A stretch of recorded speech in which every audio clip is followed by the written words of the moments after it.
Sê vir my, het julle dit al lank vooruit beplan om te gaan kamp? Gaan kamp julle gewoonlik by Tomspleis? Nee, ons het dis sommer die eerste keer wat ons net wou gegaan het.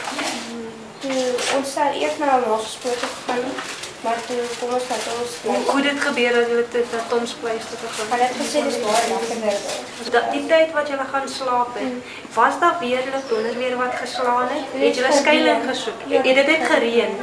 So toe begin dit te weer lig gegaan. Dit begin dit soos fyn motreen gereën en toe begin dit nou alweer.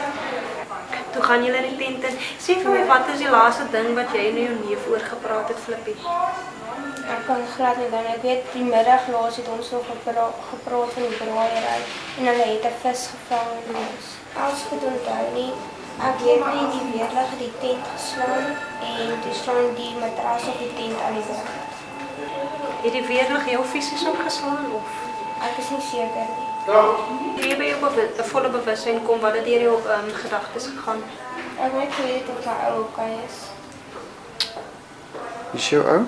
Ruben van my. Hoe voel jy nou oor Ruben?